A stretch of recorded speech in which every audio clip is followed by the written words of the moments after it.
The views and opinions of the hosts and guests are their own and do not necessarily reflect the views of the management and staff of Guardian Radio.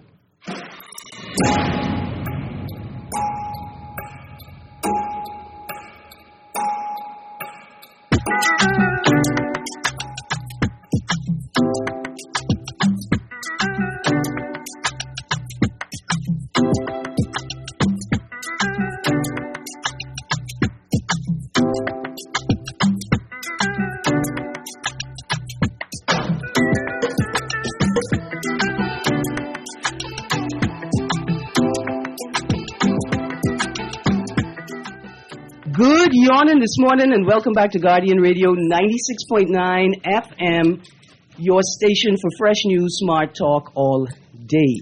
It is Thursday the 28th of May 2026 and you're on the clock with Erin running late Greene. Let me tell you why you're running late this morning. Because the math is not mathing. That's why. Because the math is not mathing. Every day I schedule out my day, and due to my economic status and social class combined, I don't live the life where I could just expand my time at will. See, some of us can afford to expand our time at will. I don't have that type of math powers yet. But I plot out my morning drive, and I know that it should only take me 15 to 20 minutes to get from Johnson Road to the Guardian. And every morning, I'm faced on the road with people who trying to outmath my math. Like they mad that I'm mathing. They say, Miss, who tell you to calculate how much time it could take you to get to work? I am here with a new math. Add 20 minutes to your drive for no reason other than I'm on my phone. And I want to be a safe driver when I'm on my phone. Dear young people, that math ain't mathing. When somebody tells you that they're driving slowly, they're obstructing traffic because they want to be safe while they're on their cell phone, throw the whole math equation away. None of it is making sense. If you want to be safe while you're driving, the first part of the equation is to put your cell phone in your bag. Divide that by paying attention, not just to the road in front of you, but the road all around you. Then multiply that with a dash of empathy and spatial awareness so that you could decide at the end of this question whether you're going to be the person that causes accidents or you're going to be the person that prevents accidents. See, y'all ain't hit that high-level calculus yet. I get it. Wait till y'all go into the math exam, and it have two correct answers, and you have to determine which correct answer is supposed to be applied for the situation. See, that's the type of math that you have to be mathing on the road. It's almost as if somebody convinced you that the only skill you need to acquire to drive a car is the ability to stick your bank card in the ATM machine. That math is not mathing either. Driving a motor vehicle, which in many legal circumstances is considered a dangerous weapon, driving a motor vehicle requires a number of skills. Some of them are soft skills and some of them are hard skills. Like, do you know how to mash the brakes? Do you know when to begin mashing the brakes? Do you know what type of action on the road around you should trigger your foot to mashing status? My foot stay in mashing mode. You might as well meld my foot to the brake, the way my math be mathing. Anyway, there's some other mathing going on in the country as well. It is budget communication time. Tomorrow we're going to spend the show walking through parts of the budget that have been shared with us already, and we are going to be checking the math. See, the government promised us a surplus at the end of the year. This was after the last budget communication. During that communication, many economists told us that there are many ways to get a surplus. And we said, that's fine. I understand that math. There are many ways to get a surplus. I had that experience in school. I was a top math student, but I used to get in trouble because I didn't solve the math problems the way that the teacher expected us or taught us to solve the math problems. And eventually, I think it was my father, but eventually somebody said, if you get in the right answer but you get in the wrong mark, then show the work. So when it comes to this year's budget communication, the truth is, you could tell us anything. There are many ways to get to a right answer. But the most important thing is, can you show us the work? How did you get to the right answer? See, the students are elevating the class. We're telling you, the teacher, you're doing a good job, and we're prepared for more. Let's elevate the class. Show us your work. Tomorrow we can be walking through the budget. I don't think I have time for any more mathing, although you all have some really interesting math problems in the paper today. But I have teachers in the room with me, so we can make a broad shift, still in the realm of math and science and skill sets and education. We're talking to teachers and staff from the great Uriah McPhee. Producer, I don't know if you still have that song by G Money called Barracuda, because we got the Barracudas in the house today. Good morning, ladies. How are you doing? Hi, good morning. Good morning. Welcome, welcome, welcome. Now, your principal, Shavanya Ferguson, has sent you to me today because I beg her. I say, listen, since you have us on this Uriah McPhee track, you told us about the career fair, the science fair, and the STEM conference. We want to know the results of the STEM fair. And here's why. Because I think I know the history of Uriah McPhee. It is one of the first, what I like to call the tech schools. The people say the schools with no windows.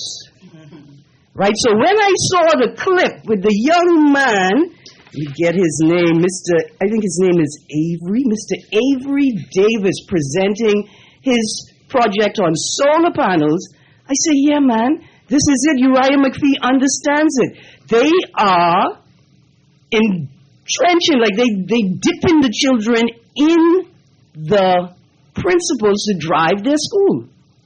I love it. So this morning, Miss Ferguson has sent me more than just the science and STEM centers of the school. I think we've got physical education in the building, and we've got literacy in the building, along with science and math. So today, Uriah McPhee is here to tell us that in education, the math is mathing, right?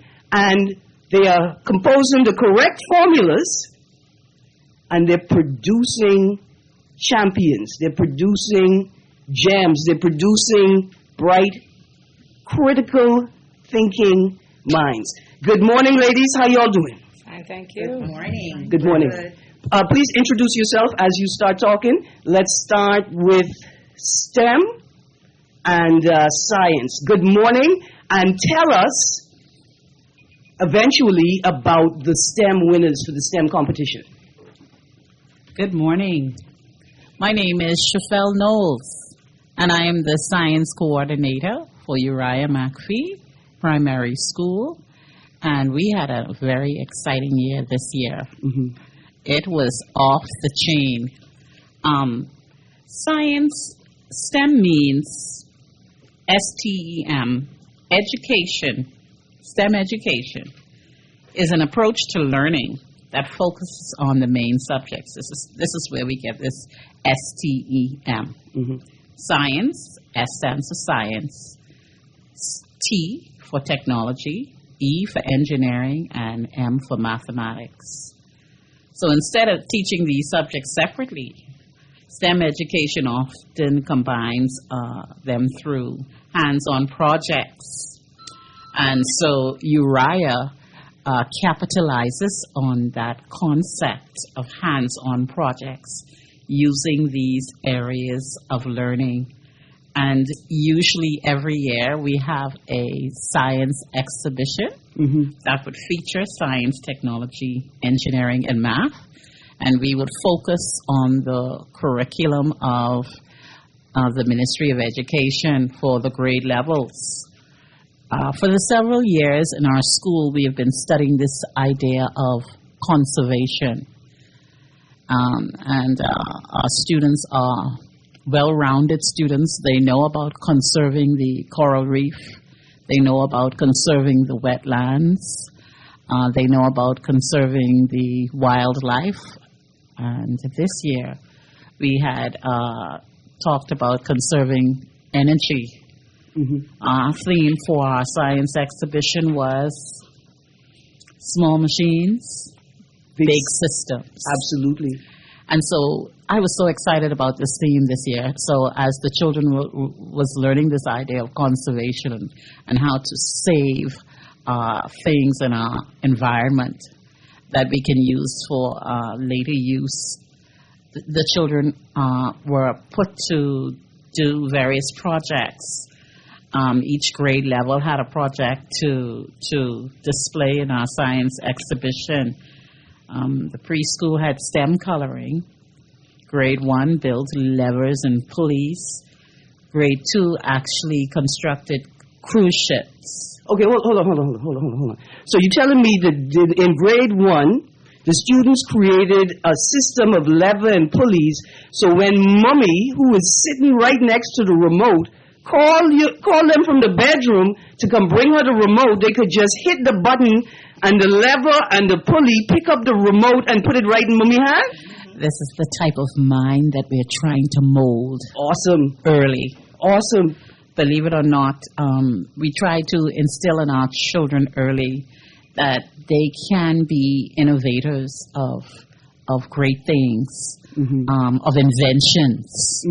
We always tell them you're going to be the best at what you're going to be when you grow up. We always tell them stuff like, you're going to find that one day you're going to be the doctor. Whatever they put their hands to do, you would find that around this table, we have that same mindset. The PE teacher pushes them to be the best what they can be in PE.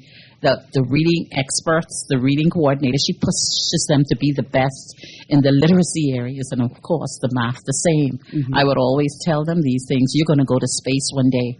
I would tell my golfers, even if they play golf, I would say, okay, your first $1 million is mine. Yes. So they know they got to make an adult now. Too. Yes, she's an adult now in university in the States, and she has that in the back of her head that I'm going to be the greatest, and I am going to make my mom and my country proud. So we instill this mindset in them early, and yes, they actually put their hands to these projects, and the parents get involved, the community gets involved. I was going to say, after watching the Guardian coverage of the event, right, the first thing I thought was STEM as a space to explore career and your future life, right? STEM as an incentive for learning, how combining the science and the math and even the literacy for projects, right, will inspire kids to focus more on the subjects. STEM to encourage parental involvement, right, and family and community engagement, the types of projects that people are working on. It helps them to understand, like in the real world, you'll be working in a sector and you'll have many resources to turn to. There'll be people in your industry community that will step in, right? So it was fascinating to see the school exploring the full potential of STEM, not just as a tool to drive better exam results. Oh, that's correct. Because even our 5th grade students, they sit down and they help mommy and daddy assist them with making solar-powered buildings. Yes, and so they understand what's going on in their environment. They sit down and they build drones. This year, grade 6 build drones. And so during our science and career fair, we had the drone experts come into the school. But listen, Uriah McPhee now needs to find a small little agriculture grant, right? So y'all could use your drones as a community project to identify fruit trees in the community that people are unaware of for community and school community joint partnership to raise funds. Wow. Yes. Yeah, yes. man. This is the kind of mind that we're grooming. And Yeah. with the community leadership, the next thing I saw that was so impressive in the coverage was that Uriah McPhee became the beacon that drew all the community leaders in to support the project, right? So you got the now Attorney General who showed up, and you have the now MP for Freetown, Lincoln Deal, who showed up. Now, Mr. Deal, I can tell you the job started on day one. You work in the engineering field, right? These little children gonna need every piece of cardboard and tube you could get, because they're gonna build a wind tunnel for homes in their community that may not be able to afford ACs, so that they could capture the natural wind flow in their community and increase the amount of breeze moving through the house to cool it down. You're on the job, Mr. Deal. What a deal you struck. I love it. Okay, and so actually, we would like to see, yes, more people in the community coming forward and adopting our school and our children to work in these fields as early as they can. You know, a lot of them are home in the summer just running around the yard and stuff all day. How about someone or a company just bringing them in to their institution and showing the little boys how these things work? And, you know, I'm thinking about AG Electric, who's right in your community, and they are great community partners. They are wonderful Junkanoo members, right? Like if they could get some of their Junkanoo people to teach the young people in the school, in the community, like maybe how to build small trolleys from heavy-duty cardboard to start off, so that they could tote maybe your school bag. Maybe you're from school on your way home and put it in your little trolley and tote her home. All kind of thing, man. It is exciting. I do. Grab the mic here. I do want to interject that AG Electric is one of our sponsors for Junior Junkanoo. So they were there. They are one of our community partners. They were there. They helped us. They were instrumental in our banner and helping the children to learn how to paste and learn how to cut out their costumes. So when you mentioned them, I want to give them a little shout. They're already on board. They are on the ground. They're there with us. Yeah, they were supposed to sponsor the Spirit, the greatest scrap group in the history of Junkanoo white people in the whole world, but they told us they was busy. I see what they was busy doing. This is awesome. This is awesome. Okay, now, if we, do you have the names of the STEM winners? Because I need to see if I could hire a couple of them to work in my Chichani factory. But let's move on to physical education. Well, Uriah McPhee prides itself with outstanding students, giving them opportunities inside and outside the classroom. Uriah McPhee has a plethora of sports under our belts. We have a very good excellent basketball and track and field program, as well as sailing. We are definitely one of the front runners in the national sport with the Barracuda. Yes. Our kids did so well. We have a couple of championships under our belts with the KPMG Regatta. Okay. We also went to the Nationals at Edward Knowles, where they placed 11th out of the 34 or 36 boats. What? 10 and 11-year-olds against adults. So I think we are on the map for that avenue. Listen, let me just say for a moment, right, because I frequent Montague Ramp. And Montague Ramp, right, a lot of the people who work there are from the Camp Road community.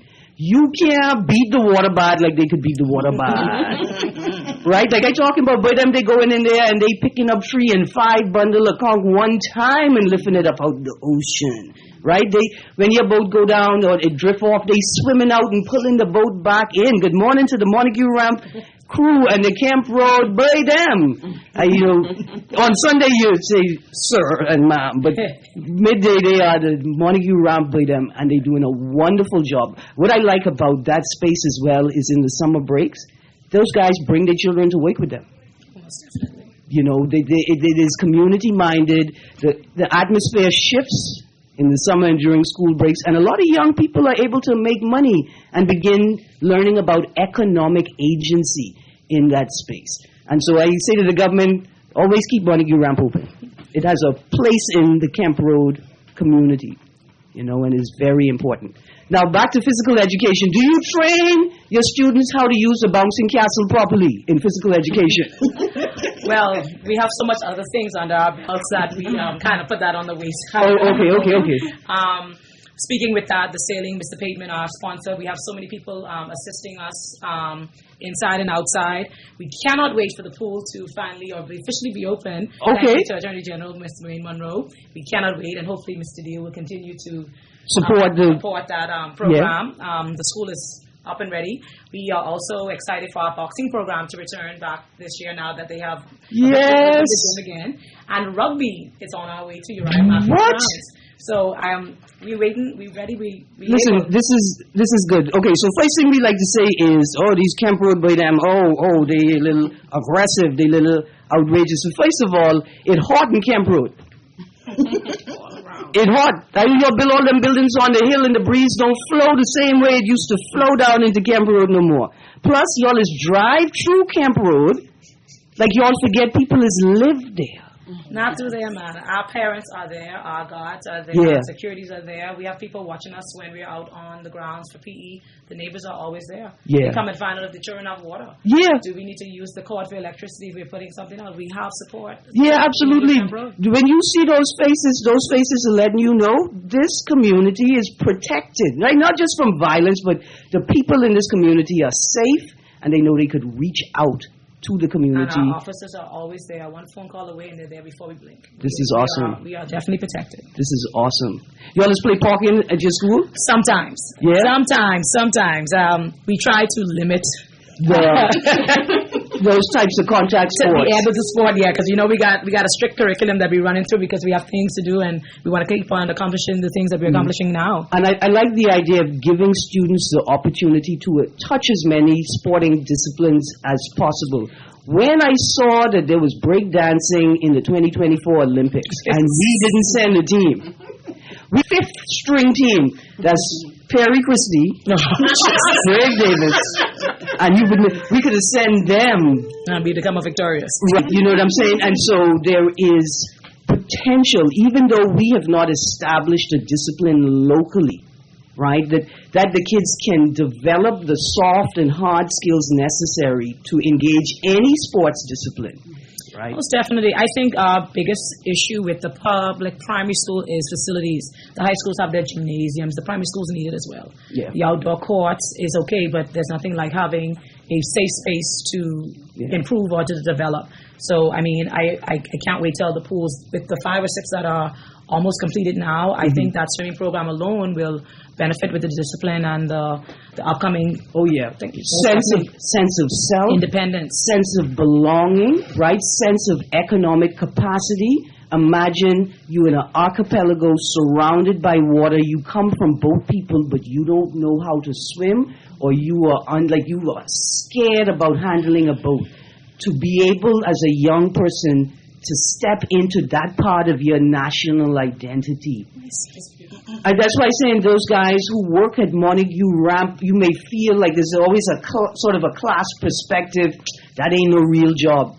Let me tell you, the ability to navigate the waters, the ability to catch food, the ability to clean and prepare properly and safely food, for young men in particular, the knowledge that every day I could wake up and feed my family is so important. Yes, it promotes confidence. It promotes real life responsibilities. It creates leaders. And that's why you see some young men, like, you don't understand why that little boy have a man spirit on his chest. It's because from primary school, he's been helping to feed his family. And sometimes the society that doesn't understand the identity that he's been forced to take on. But I'm so glad. Physical education, I loving it, even though y'all seem like y'all are very strong competitors versus the QC primary Comets. There's always going to be some challenge when there. When the Barracudas show up, we show face. Okay? We are not there just for the competition. We're there for the experience. Comets, be careful, because when we hit the water, sometimes we cool down, okay? Be careful with these Barracudas. I got a caller on the line. I hope they're still there. Good morning, caller. Yeah, boy, Miss Greene, one time, good morning, everybody. One time they used to say, can anything good come out of Camp Road? I mean, why would they say that? And A.D. Hanna, The winningest MP in the history of the Bahamas? No, then you got Uriah McPhee. That's what I'm saying. Right to that little corner. Mm-hmm. And then you got one of the best talk show, one of the second smartest talk show personality. That's Uriah McPhee, Pumpkin Eater. Oh, there you go. Uriah McPhee's son. Listen, and then on the corner of Camp Road and Shirley Street, my ma, that's where they come from. So, Camp Road in my blood. Yeah. Camp Road has a vibrant history that has fed the development of this country. And sometimes, right, sometimes we take too long to write the history down, and we forget it. And thank you very much, Sparky, for adding that element. I did a little research on Mr. Uriah McPhee, who was born in Exuma in 1926. He passed away sort of relatively quickly for a young man. He served in Parliament for only a year. He passed away at 42 years old in Boston, but his legacy, right? Like sometimes you could never imagine what your legacy would be, but his death triggered an election that changed the face of the country, right? Changed the course of the country. And so we say to Uriah McPhee's family members, thank you for lending him to us, Thank you for understanding that sometimes men and women also are also a part of a broader family. And so we say thank you to our Icon's family members for understanding that and letting us live their legacy with them, right? Now, Uriah McPhee, literacy. I'm all about functional literacy and ensuring that people are sufficiently literate to understand the space that they are attempting to navigate. I've been watching a lot of, not TV, but content, sort of police content. And the thing that's most prominent that comes up for me is when Angela Davis talks about the preschool to prison pipeline, right? And how some schools appear to be things for a particular path. But I realize what it is that some school systems do not prioritize literacy and ensuring not just that a student could pass an exam, but that a student understands what it is they're talking about, right? And so we sort of give up on, start focusing on literacy once we get out of primary school. But let's talk literacy, because these young people have sense, and I watch them navigating these spaces all the time. It may be that we don't understand the sense that they have. Well, I'm so glad you started off today's show. You started talking about, the math isn't mathing. When you're on the road, there are so many factors that you have to pay attention to.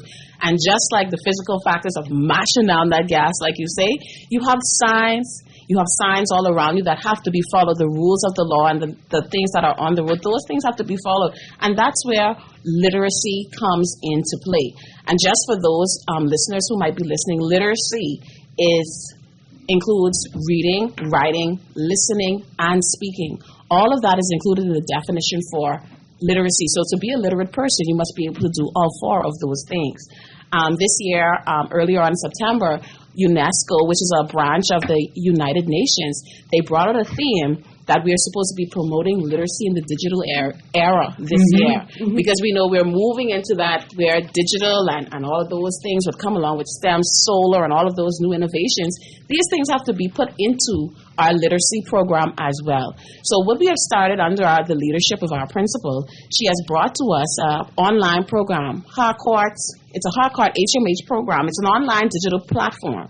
And it has a target audience of primary school audience, and we piloted it this year. Now, there are some kinks we're still working on, but we saw the value of the program in that we're moving not totally away from the traditional text, but we're moving into an online text. Mm-hmm. And with it, it has the reader, it has all of the work pages, it has the teacher's information. So, children, and if you work around children, they like tablet, they love computers. So they're excited to turn on their tablets, excited to bring their laptops to school when we tell them to bring them, and to tune into our developing literacy program at our school. So that is one of the ways that we have been trying to follow the mandate of UNESCO to promote literacy in our digital era.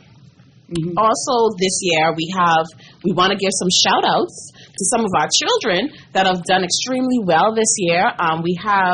We had some competitions that our children were able to place in. The Red Cross essay competition. We got second and third place, and shout out to their sixth grade teacher. We also had the most entries. We had 23 entries, and that was the most out of any school in that competition. So we got second and third, and we were extremely proud of them. Now listen, Uriah McPhee students, here's your winning entry for next year's Red Cross competition. The value of establishing a national day for bouncing castles. Because the Red Cross is all about bouncing castles. We also had Larry Ferguson, another sixth grade student. He won second place in an inland revenue essay competition. So here we are, we're doing big things. Larry, listen, you have the last name Ferguson. Larry, you could be a tax collector. Start in your house, okay? Let your mommy know you collecting snack tax, right? And if they put pressure on you, tell them it's a sin tax. Every time you cuss, you got to put money in the snack tax. Yeah, mommy. Well done, Mr. Ferguson. Okay, and I called his name, so I'm searching, looking for the second and third place winners of the other essay competition. I'll find it for you before we leave. But also there we had Literacy Week in February. And because we are Bahamians, and you also mentioned the cultural aspect of just being able to swim and the value of being able to hop in a boat and feel confident. And so this year, our theme was Proud to be Bahamian, Proud to Read. So we wanted to incorporate a lot of the Bahamian culture into our reading program. So what we did, Mrs. Knowles assisted me this year with this. We at break times, we went on the mic and we told Bahamian stories. She told a Babuki and Barabi story. I told the story of how the archipelago of islands got formed. So we really tried to infuse these are Bahamian authors. Okay, so hold on, stick a pin. Let's go to the phone line. Okay. Then you're going to tell us a little bit about how the archipelago of the Bahamas was formed. Yes. And then I ain't going to tell you the story, but I can tell you about the story of the Chicchani origins. Let's go to the phone line quickly. Good morning, caller. Good morning, caller. I'm sorry I missed you. Let's go to the next. Good morning, I hear you. Yeah, Hi. can I speak to Richard, please? Would you like to speak to Richard the Third? Oh, the producer took the line. Sorry, I was going to play with the caller a little bit, but he also seemed very serious, like he needed to speak to Richard. Sometimes the stories write themselves right in front of you, young people, right? Like, you would be surprised, children, how engaging the stories you tell about your life are. Like, there's just one little clip with this little boy. It's like he might as well be in the House of Parliament, right? And his friend must see a snack, like a chicken snack or something. And he's arguing his point that anytime I get food, I share it with you. You get one little piece of change. And you guys share your food with your brother. I want to hear the stories this little boy is telling. I need him to be confident enough to write them down. Yes. Yes, ma'am. Go. Okay, before I move, the names of the winners, I just wanted to promote them. For Sean Sturp with second place and Empress Johnson with third place for the Red Cross competition. So I just wanted to promote their names. So not just say we won them, but those places have faces. Congratulations, y'all young people. And I did beg for y'all to get the day off of school today to come to the station. However, common sense prevailed. And as the school year is closing out, it's important that you get every class in that you can get. I'm a big promoter of school attendance, a big promoter of promoting a culture of appreciation for education. And I think it's important for us to do whatever it takes. Parents, this is the point when you lie to your children. Right? You tell them the truth and you lie to them. You got to do whatever it takes to entrench in them a culture of appreciation for education. And what that means is you show them that this education could take you anywhere. It may take you to an academic space. It may take you to an academic space for 1 year, 2 years, until you get the certifications to springboard into the vocational and technical or engineering space that you want to be in. Then we got Dr. Thane Campbell, who's working with Deep Science Ventures, right? And so they provide a PhD program for people who have an innovative global solution to a detrimental local problem, right? But you don't require a bachelor's or a master's to get in. You just require critical thinking, right? A very broad literacy set. So you're sort of legally literate. You've got numeracy. You have great literacy with numbers. You have great spatial awareness and sort of soft skills. And so it's important to show these kids that, listen, whether you go into an academic space, a suit and tie space, this foundational learning experience is the most important thing you ever going to do. You know, and then just lie. We lie to them about everything. You eat the last piece of pizza, it was theirs, you lie to them. Let's lie for the good stuff, too. All right, so literacy. Yes, okay. So that was our theme. We wanted to focus on bringing in Bahamian culture with it. So we did have, as I said, some Bahamian stories. We had a Bahamian author, Keva Bethel. Mm-hmm. She came in and she just was telling the story of how she became an author, the challenges that she had to overcome to finally get her books published. So they came in an assembly and we enjoyed having her there. There was also a donation by the Kiwanis Club of the Rising Sun. We want to thank their president, Ms. Nisette Sawyer, for the work that she did. They brought books with them, and here's a shameless plug. Mm-hmm. At any time, we invite members of the public, the community. We have a library that is in dire need of reading materials, I would say ages 4 to 12, anything in that range. We would appreciate the donations. Our book drive is continuous and ongoing, so we would appreciate that as well. I tell them, listen, hit the philanthropist double whammy. Go to a charitable event, buy all the books at the bookstall, and then go to a community library that needs books and pass them out. Let's get them out there. They call that the philanthropist double whammy. You got a good shot of getting into heaven if you do that. And when we get back from the break, we're going to be talking about one of my favorite subjects, math. When the math is math, then everybody is happy because life is about balance. Numbers make up the whole planet, the whole human experience. You're on the clock with Erin. The math is now mathing. Greene. We'll be right back. Love the show? Want to give your support? Become a sponsor today. Call 302-2300 for our rates and packages. That's 302-2300. Become a sponsor on Guardian Radio 96.9 FM. Fresh news, smart talk, all day. Girl, Junior just showed me Bella Boy in his phone. What you mean? He take picture of that good-for-nothing boy? Shh, you don't want Bella hair. You say that. You know she always say that's my good child. So what he doing in Junior phone? Oh, he there because the police looking for him. He on their wanted list. Wanted persons in your phone now? Yes, child. And when police want to find anybody quick, after something happen, they can send picture direct to your phone. Go to Google Play or App Store and search for Crack Crime Bahamas. Then pick install and it will go straight to your phone. There is also a section on missing persons. Yes, girl. Everybody needs to get this app so police can tell us right away when these people go missing. Just like an alert system. Yes, it has numbers for Crime Stoppers Bahamas so you can call and nobody knows it's you. Call directly to Miami and give the information without giving your name or anything about you. I tried the other day, and when I hear Junior and his boys talking about where they hide those guns, I walk quick round the corner and call that number. Call 328-8477 from Nassau or 242-300-8477 from the Family Islands. When it comes to hearts at Cleveland Clinic, you can't miss a beat. You seek the best care possible, work with the brightest minds, and leave no stone unturned to get to the heart of the matter. Because understanding is always the first step to overcoming. For every heart in the world, see how we're advancing the future of heart care at Cleveland Clinic today.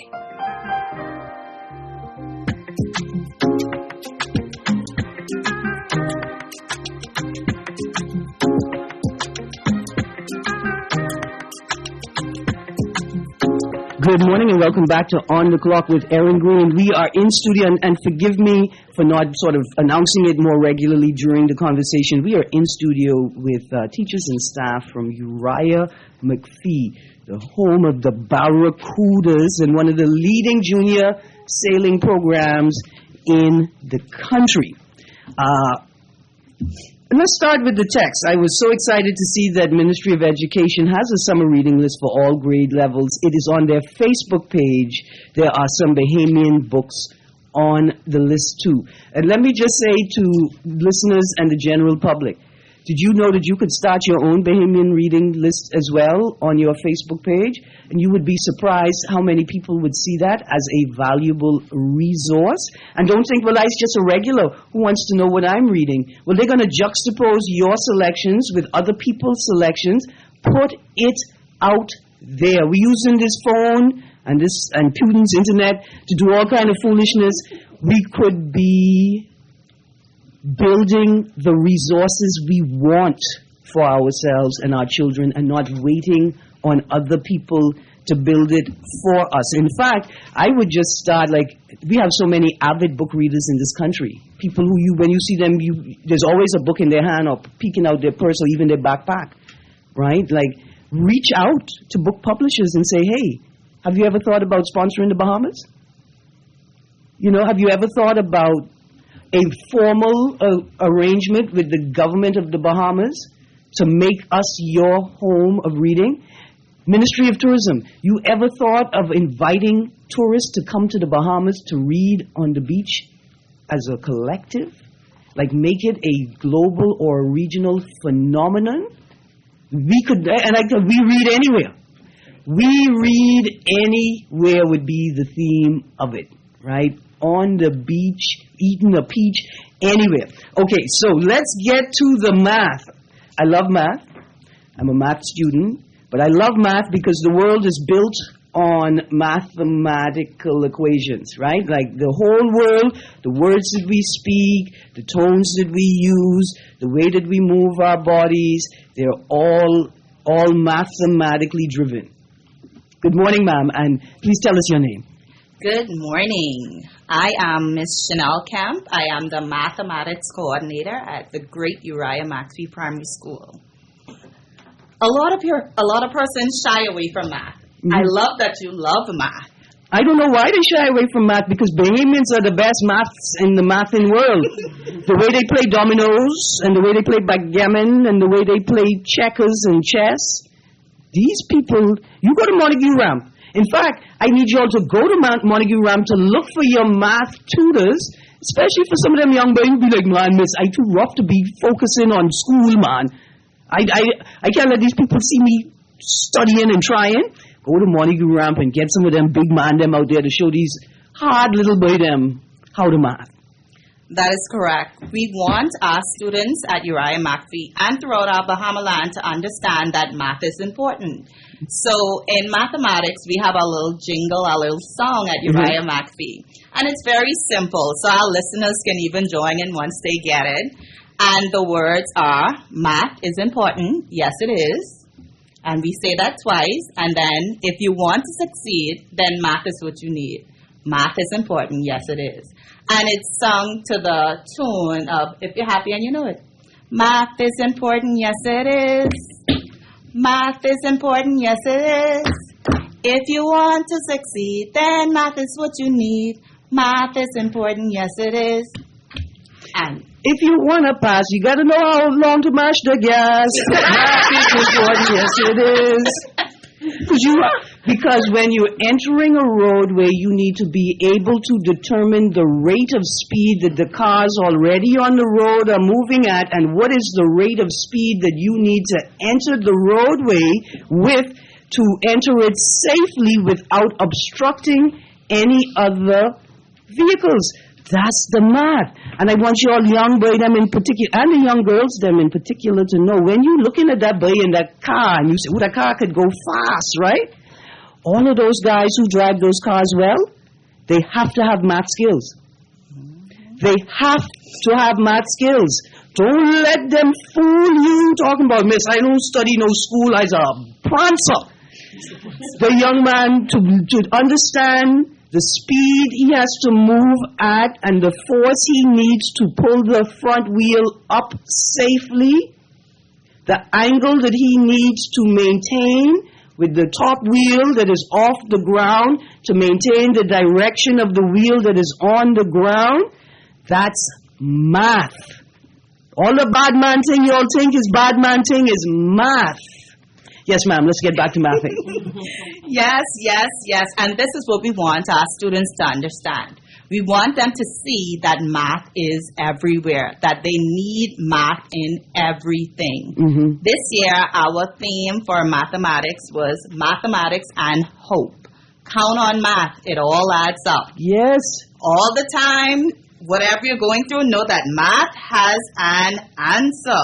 So we want to develop critical thinkers. We want our children to not just think of math and see, oh my goodness, numbers, and then you'll throw letters in it, and how am I going to figure this out? We want to make math fun, and that's what we are doing at Uriah Math. And let me tell you something, your mommy at home doing calculus and algebra all the time. See that unknown X? That unknown X. That's, I don't know if Johnny can split his pants because he like to play sports but don't like to take his pea shorts to school with him. You know what I'm saying?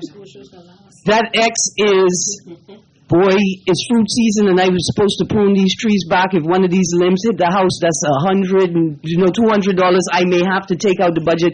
Your mommy been algebraing and calculusing without a degree for years trying to make it work.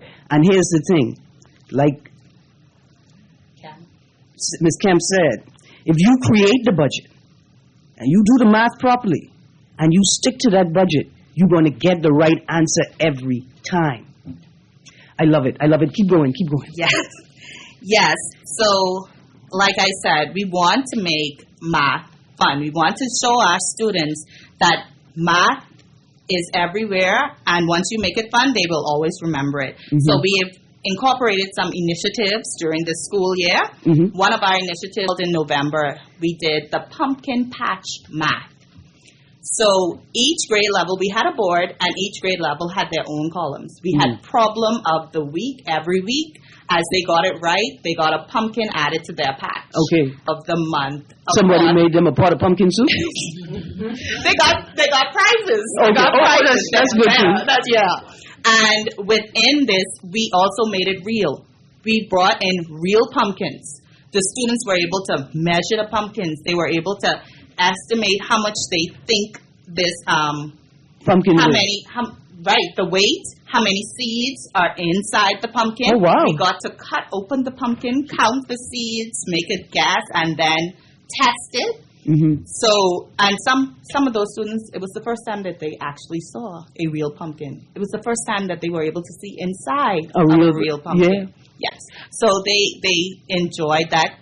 Of course, they were able to take some of the seeds home, so hopefully we have some pumpkin patch in the back of some homes in Camp Road. Now remember, pumpkins are shy. They're young people. Pumpkins are shy. They don't like you looking at them all the time. So what you have to do is you have to spy at them like you spy at your neighbor mango. Look, but don't look. Yeah, with the half side of your eye. Like how you see the lunch lady setting up in the cafe or wherever the lunch lady is set up, and you could see her as class coming to an end. Yes. So April was our math month. So during this time, we incorporated other activities.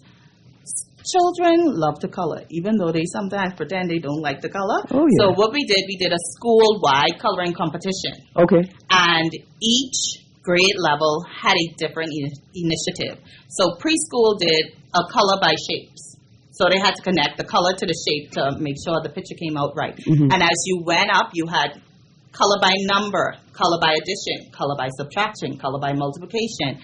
And our students so enjoyed this initiative. Mm-hmm. I had my desk full of papers. And of course, we had to give them a little incentive. So we had some awesome prizes at the end of the month for the winners of those competitions. Nice. And their work was proudly displayed, and it still is being proudly displayed in our auditorium. Okay, awesome. For those persons that want to come over and take a look. All right. We also want to move forward connecting math to AI and technology. When we talk about STEM, the M in STEM is mathematics. Mm-hmm. We want to make math accessible and fun. We want to gamify it. Those persons who love their gaming, you need math. Oh, yeah. If you don't want nobody to tell you this costs $10 and you give them $20 and they tell you dollars your change, oh, yeah. you need math. Oh, yeah. So this is what we want. Are we talking about your mommy? We're talking about your mommy. It is not against the law for your mommy to math crook you. You may be good on your math, right? When you say bring back the change, you got to be good on that math. But they're young people. Sometimes older people make you feel like, you know, their life was so hard and you don't have any hardships. But some of the older people who are now ruling over you, yeah, when they were 12, they did the grocery shopping. They had to have the math. They had to come back with the right amount of money. They had to make sure that they didn't overspend on any product because they had to come back with everything on the list, right? And so these are not skills that should be removed from your daily life. These are things that you shouldn't really have a problem with because you should be doing, like saying them out loud when you're doing them at home. When you pack in the bags to go to the wash house, to go wash clothes, you're going to quickly get a sense of how much clothes could go in a laundry bin, how much clothes could go in the bag that I'm taking, how many bags do I need to take this whole set of loads to the wash house, how many loads will I need to run these clothes, right? These are things that you may not realize are math skills because nobody's actually articulated them out loud to you and then said to you, be confident. You have this. You are already practicing this in your daily life. I like when math has come to the math end. Full circle. Yeah. Anyway, I had another story about math, and I used to drive a stick shift. And I once drifted around, not all the way around, but around a roundabout with my stick shift because somebody's doing foolishness. It was the only way to it, you know. And then, that's when I really realized, how just real the math is in my daily life. I see the physical teacher over there saying, Miss Greene, you couldn't drift a car? Look at you, you ain't in no physical education. But I think it's important for us adults to also remember that we are models for the kids. That the role that we play is reinforcing what is being taught in school. If the teachers are saying that physical activity is important, then you have to be real with your children. And you got to say, listen, I'm telling you to go outside for some physical activity. Mommy, come with us. I am worn out. Be honest with them. I am worn out. I need to take some time, and then I come in out to start something. Just be real with them because we have to reinforce the messages that the teachers are giving them in school. That's the only way that it works. And yes, parents, it feel like the teacher teaching you too. That's the truth. That's what it is. Okay, well, we are all out of time. I want to say congratulations to all of the winners. Uriah McPhee, Mr. Avery Davis, I call on you. Oh, and to the STEM now. Thank you, producer. The STEM competition winners. STEM competition winners are grade 1. A shout out to Parenting Thompson. Congratulations. Grade 2. A shout out to Ray Bain. Grade 3. A shout out to Latea Wims and Isaac Santil. Grade 4. Amari Smith. Grade 5, Therese Smith, an upcoming engineer. Grade 6, Charlize Williams. Yes, these are our science innovators. Congratulations, children. Absolutely. Congratulations to the Uriah McPhee Primary School family. Congratulations to the Kemp Road community. Congratulations to the alum and to the parents who are preparing their children to enter the school world. If you're in the Camp Road community, have no fear. Uriah McPhee is right there. Ladies, thank you so much this morning. You guys have a great day. And to the audience, stay tuned. Guardian Radio AM with C.A. Nuri is up next.